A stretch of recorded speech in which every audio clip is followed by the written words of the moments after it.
Hello students, I am back with your new video of subject social science students.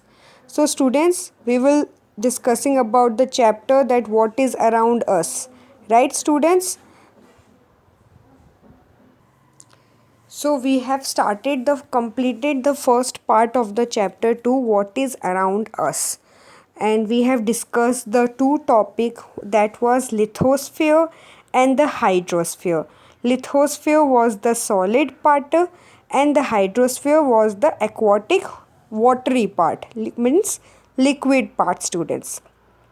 So in the homework in the previous video I have told you to draw this diagram students, spaces of the earth, right? So I hope that you have drawn this diagram in your notebook because all you students love to draw it, right? So this one is very much pathetic that you will draw it and you will love to do this type of draw. And this one is easy if you will practice out, then you will achieve this goal students. So now in this video we will start our third topic and that is atmosphere students. So let's begin our topic atmosphere. So we will not waste our time. Let's get started. Atmosphere, the sphere of air that wraps the earth from all sides is called atmosphere. So the spaces of air means students all around the earth, the areas, the sides having the air, right?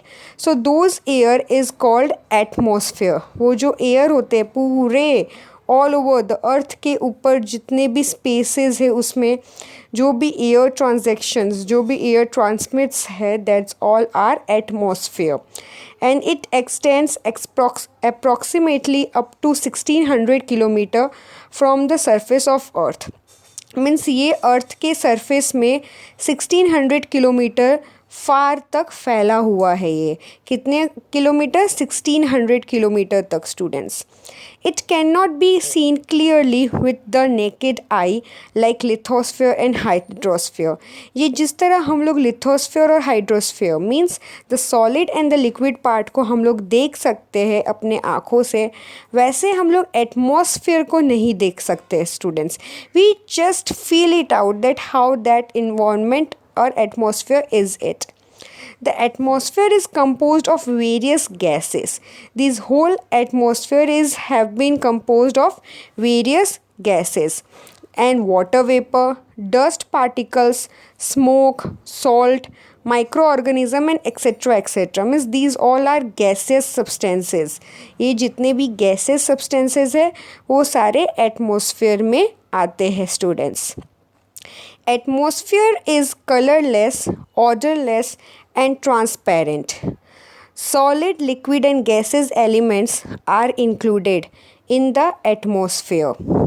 It contains approximately 78% nitrogen, 21% oxygen and 1% other gases. So students, atmosphere is colourless. जो ये atmosphere the gases substances ये इसमें कोई colour नहीं है, इसमें कोई smell नहीं है और ये ट्रांसपेरेंट है means that is invisible you can say. Like that solid liquid and gases elements are included in the atmosphere. तो स्टूडेंट्स ये जो एटमॉस्फेयर के बारे में हम लोग पढ़ाई कर रहे हैं ये सॉलिड में भी है, लिक्विड में भी है और गैसेस एलिमेंट्स में भी है. It include 78% nitrogen and 21% oxygen and only 1% any other gases. It have been occupied it. So then only we can see this is a mixture of all the gases that is an atmosphere students. When we go higher from the surface of the earth, the amount of most of the gases in the atmosphere decreases. So students, when we go in a higher surface, मतलब हम लोग बहुत ऊंची जगह पे जाते हैं. For example, whenever we will travel with the help of the aeroplane, so we will be in a very huge height, right? So at that particular time the temperature decreases, the gaseous substances decreases because carbon dioxide gas is heavy. क्यों? क्योंकि ये जो carbon dioxide gas है ये बहुत heavy है और ये लोअर लेयर में ही मिलता है, पाया जाता है. ये अपर हायर एयर में कार्बन डाइऑक्साइड नहीं होता है, बहुत कम होता है. Now, ozone gas comprises of a very small proportion in the air. This gas absorbs the ultraviolet rays from the sun and protects the earth from excessive heat of sun. This gas is more in proportion in the morning in the open ground and in the air near the sea. So students, ये जो ozone gas है, आप लोग सबको पता है, ozone layer तो पता है, but there is also one type of ozone gas also. And ये जो पूरा एयर है, जो हमारा एयर है, उसमें बहुत छोटे छोटे प्रपोर्शंस में ये ओजोन गैस है. ओजोन गैस क्या है? ओजोन गैस जो अल्ट्रावायलेंट रेज आता है, जो सन की जो किरणें होती है उसको एब्जॉर्ब करता है अर्थ, राइट? तो वो क्या होता है, एब्जॉर्ब कैसे कर लेता है? क्योंकि सन की जो हीट है वो इतनी तेज़ है, इतनी तेज़ है स्टूडेंट्स, कि अल्ट्रावायलेंट रेज जो है सन के, मतलब जो किरणें हैं, वो डायरेक्ट अर्थ में आए ना तो वो पूरा का पूरा अर्थ डैमेज हो जाएगा, ब्लास्ट हो जाएगा. तो अर्थ को कवर करने के लिए एक ओजोन लेयर ऑलरेडी हमारे अर्थ के सरफेस में है. तो with the help of that ozone layer we were burned, वनी हमारी स्किन तो विद इन सेकेंड्स हमारी स्किन जल सकती है. डायरेक्ट हम लोग सन की किरणें अपने बॉडी में लेंगे तो स्टूडेंट्स. और ये जो गैस है ये ज़्यादा मॉर्निंग में प्रोपोर्शंस के टाइम में ओपन ग्राउंड में मिलता है. एंड जो सी लेवल, जहाँ पे समुद्र होता है, वहाँ पे जो एयर होता है वहाँ पे भी ओजोन गैस मिलता है. इसलिए तो स्टूडेंट्स ऐसा कहा जाता है कि सुबह सुबह जल्दी उठ के धूप हम लोग सेकें, so that is a very good effect to our body students. Gases like oxygen and nitrogen keeps the living creatures on the earth alive. Nitrogen reduces the intensity of oxygen. Water is the most important component in the atmosphere. Due to heat, the water in the form of vapor evaporates and mixes with air, which is known as moisture. So students, ये जो gases है ये oxygen और nitrogen, ये इसके वजह से ही हम लोग लिविंग क्रिएचर्स, मतलब हम लोग एनिमल्स, ह्यूमन बीइंग्स, हम लोग ये अर्थ में जी रहे हैं because of oxygen and nitrogen. Students, ये नहीं होगा तो हम लोग जी ही नहीं सकेंगे, राइट? ऑक्सीजन हम लोग लेते हैं और कार्बन डाइऑक्साइड छोड़ते हैं, राइट स्टूडेंट्स? तो ऑक्सीजन ही नहीं होगा तो हम लोग जिएंगे कैसे? Obviously that is a very big question. So and nitrogen reduces the intensity of oxygen, and with the help of the nitrogen the intensity of oxygen have been reduces. So that's why also one more thing is important, water is also very important component in the atmosphere. Without the water the gases won't be overall, and due to heat the water vapor have been evaluates, right? जो ज़्यादा धूप होती है तभी तो समुद्र से भाप बनता है, मतलब वेपर बनता है, और वेपर के थ्रू ही क्लाउड्स बनते हैं. You all know about the water cycles. So water cycle के थ्रू ही तो हमारे पूरे इन्वायरमेंट में मॉइस्चर रहता है.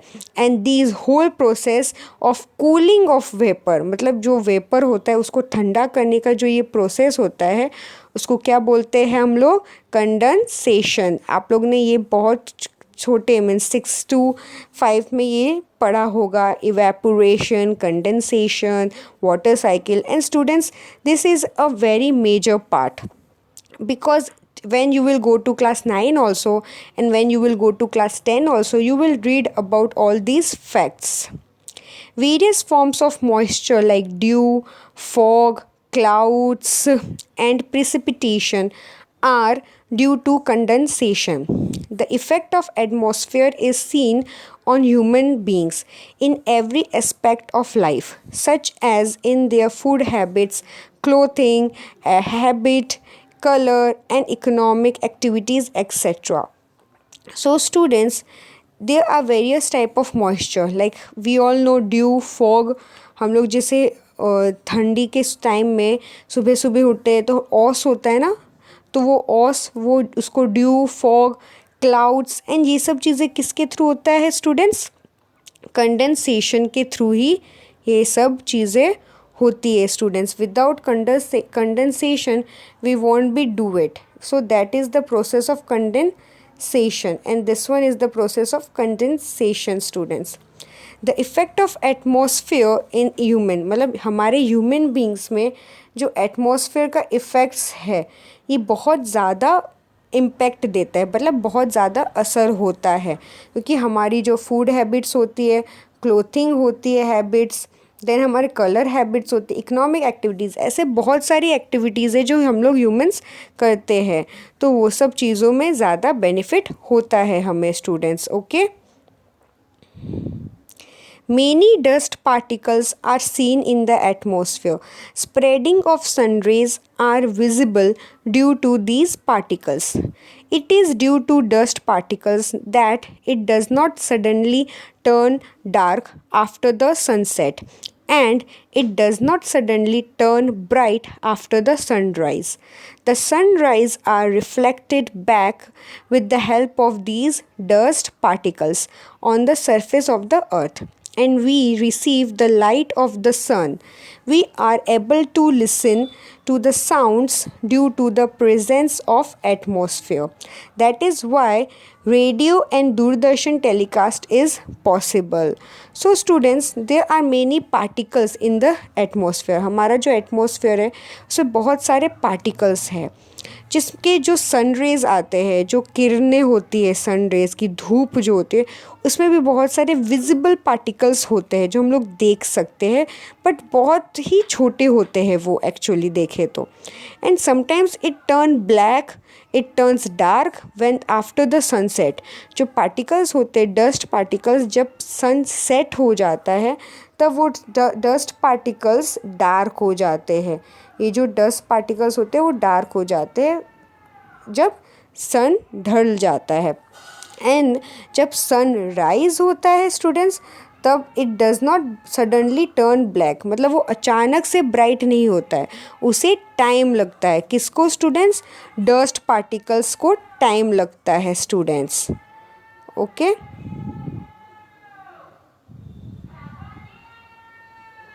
So then the sun rays are, so students, the sun rays are reflected back with the help of these dust particles on the surface of the earth, and then we receive the light of the sun. ये जो dust particles है, जो छोटे छोटे particles में changes होते हैं, उसकी help से ही हमारे surface के, मतलब earth के surface में जो light होती है sun की, वो पाई जाती है, वो रिफ्लेक्ट करता है हमारे अर्थ में, एंड फिर जाके सुबह सुबह हमें सूरज की लाइट मिलती है स्टूडेंट्स. और if we are able to listen to the sound, ये जो साउंड होता है वो भी हम लोग एटमॉस्फेयर के थ्रू सुन सकते हैं. इसी के लिए हम लोग रेडियो और दूरदर्शन टेलीकास्ट पॉसिबल है. यही एक रीज़न है जिसमें से हम लोग रेडियो और दूरदर्शन टेलीकास्ट ईजिली सुन सकते हैं, टेलीकास्ट देख भी सकते हैं. अब आप इस पिक्चर में देख सकते हो students, that is 2.3 amount of gases in atmosphere. हमारे एटमॉस्फेयर में कितने परसेंटेज कौन कौन से गैसेस है? तो see 20.99% are oxygen which is purple colour. ये जो पर्पल कलर के हैं, वो पर्पल कलर के जो आपको दिख रहे हैं वो क्या है? ऑक्सीजन है. These are the oxygen student. And 78.03% are nitrogen. तो आप बोल सकते हो यहाँ से लेकर ये जितने भी पोर्शन जहाँ पे मैं अभी सर्कल कर रही हूँ, ये इतना सारा पोर्शन नाइट्रोजन का है स्टूडेंट्स. एंड ये जो वाइट वाला आपको दिख रहा है, that is other gases 0.98%. This one, the white one, ये जो दिख रहा है वो, दैट इज़ 0.98%. ये सारे अदर गैसेस है। तो ये सब मिला के पूरा का पूरा अमाउंट होता है gases in atmosphere, means all these gases are in our atmosphere, students. Okay, now we will go to the next topic, but before that I would like to see you the picture, human life and species. This is a human life and species. See, the four spaces are there: lithosphere, atmosphere, hydrosphere and biosphere, and these are the process over there. These are the whole process over, you can see that, right?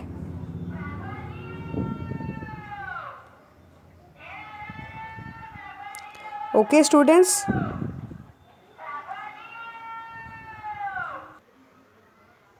So now let's begin the next topic, that is biosphere, students.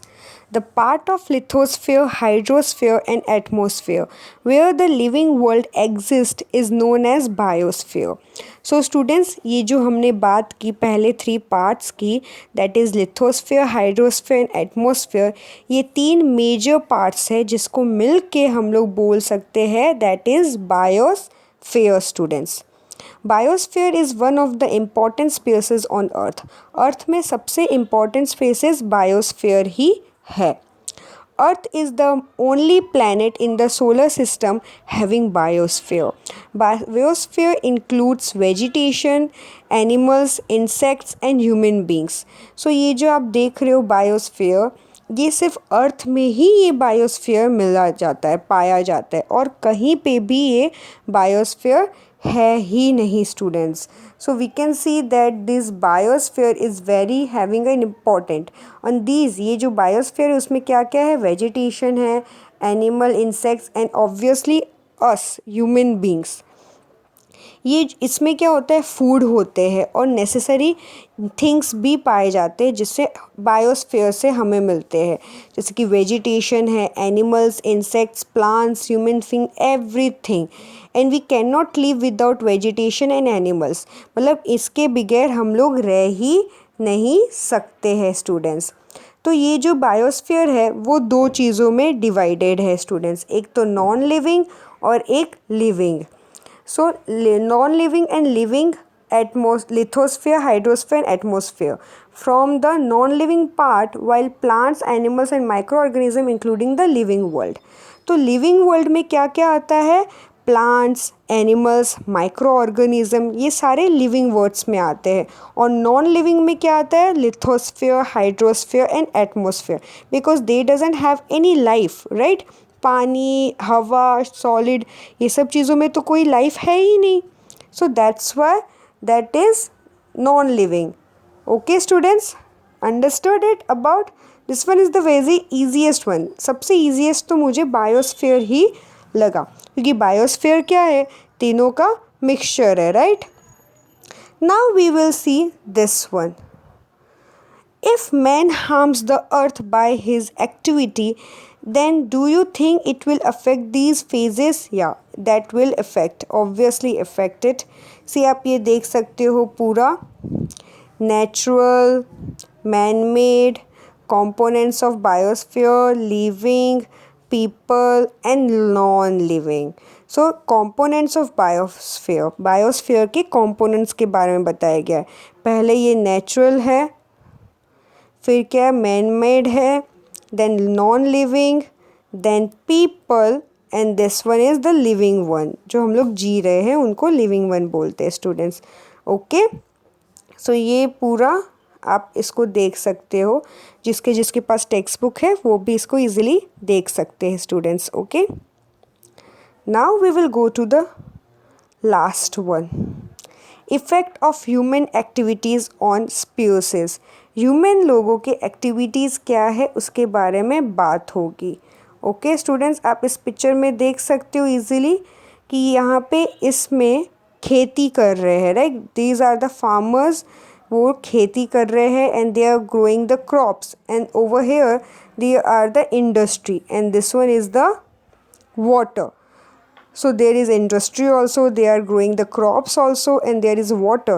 So with the help of the water, the crops would be easily grow. So we will see this one. Human beings knowingly and unknowingly undertake many activities for their development of human action causes an imbalance in different species. Due to this, the balance of various species is threatened. Underwater nuclear testing, too much drilling for mineral oil, and excessive drilling of tube wells affect the lithosphere and causes an imbalance. The dumping of waste from villages and cities, along with industrial waste into the water bodies, pollute them. So, students, what's happening is that कि the human beings मतलब हम लोग human beings है वो जान करके या अनजाने में ऐसे बहुत सारी चीज़ें कर लेते हैं डेवलपमेंट के नाम में जो हमें नहीं करना चाहिए, जिसके वजह से बहुत सारे इम्बैलेंसमेंट हो जाता है। मतलब हम लोग अपना फ़ायदा देखते रहते और दूसरे जो लिविंग ऑर्गेनिजम्स होते हैं उनको बहुत फिर इश्यूज़ होते हैं। और कभी कभी तो ऐसी चीज़ें हम लोग ह्यूमंस कर लेते हैं कि हमारे लाइफ के लिए भी वो एक थ्रेटन होता है students. For example nuclear testing underground, मतलब अंडरग्राउंड न्यूक्लियर टेस्टिंग करते हैं। और कभी कभी मिनरल ऑयल जैसे कि पेट्रोल, डीजल, केरोसिन, इसकी वजह से हम लोग अर्थ को इतने ड्रिल कर दिए, इतना खोद दिया है। और कहीं कहीं पे तो ऐसा कर दिया है ट्यूब वेल्स मीन्स जो कुआं होता है वो हर जगह पे खोद के रखे हैं कि पानी मिले इसके वजह से, राइट स्टूडेंट्स। तो उससे क्या होता है कि लिथोस्फीयर बहुत उस सब चीज़ों का इम्बैलेंसमेंट हो गया है। इम्बैलेंसमेंट कैसे हुआ स्टूडेंट्स? क्योंकि हर जगह पे आप पानी खोदते रहोगे या कुआं खोद दोगे और हर जगह पे तो पानी नहीं होगा, तो उससे क्या होगा, इम्बैलेंसमेंट होगा, अर्थ को इश्यूज़ होंगे। वैसे देखें तो विलेजेस और सिटीज़ के जो डंपिंग वेस्ट मतलब जो गार्बेज है, जो वेस्ट प्रोडक्ट्स है, और जो इंडस्ट्रीज़ के भी वेस्ट चीज़ें होती हैं ना, वो सब हम लोग पानी में फेंक देते हैं, राइट। उससे क्या होता है, वाटर पॉल्यूशन होता है। और वाटर पोल्यूशन होगा स्टूडेंट्स तो जो पानी के अंदर रहने वाले एक्वाटिक एनिमल्स हैं उनको तो हार्मफुल होंगे वो सब चीज़ें, और फिर हम लोग भी नहीं, हमारे लिए भी वो हार्मफुल ही होगा।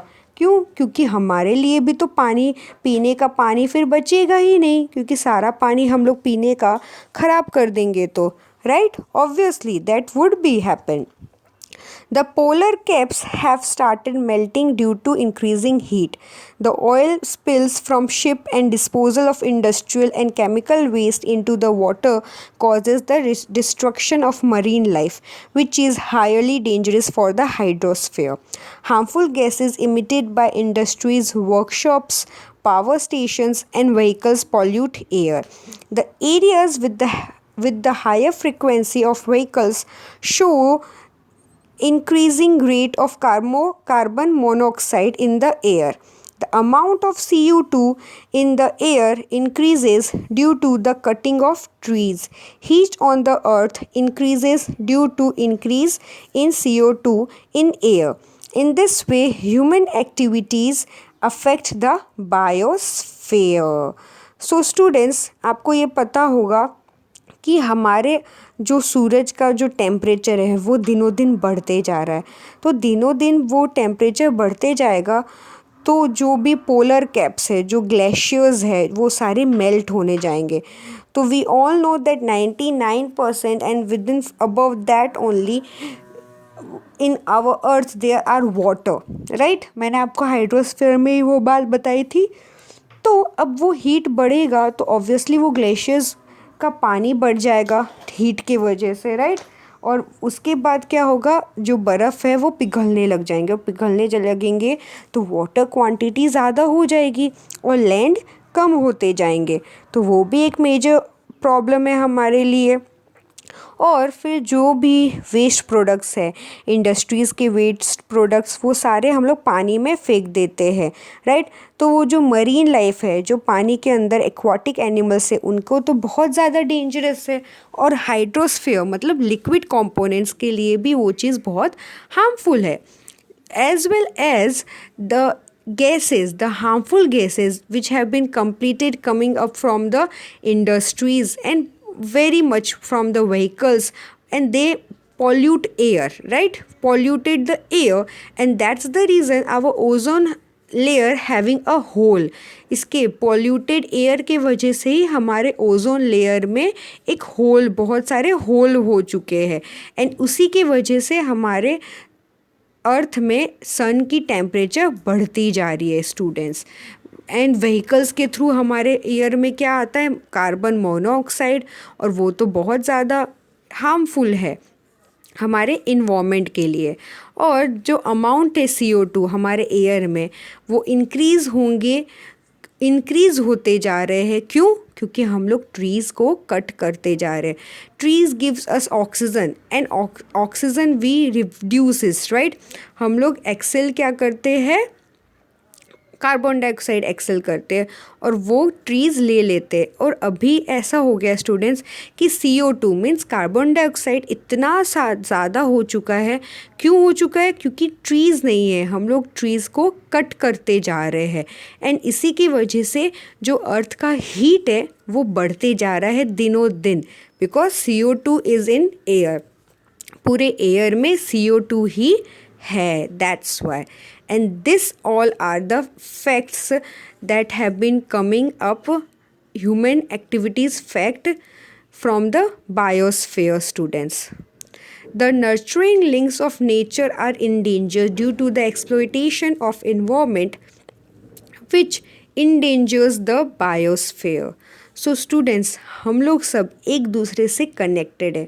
We all are connected with each other, and if we will not save our environment, then our environment will never give us benefits that what we needed.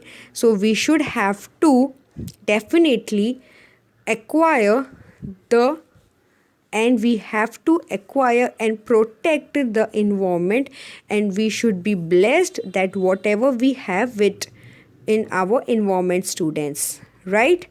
So this were all about the effects of human activities on spaces and what is around us. Okay students, so this chapter is now completed. We will later on do the question answers, and this whole process, the what is around us chapter 2 of social science class 8 is now have been completed. This video is all about what is around us chapter 2.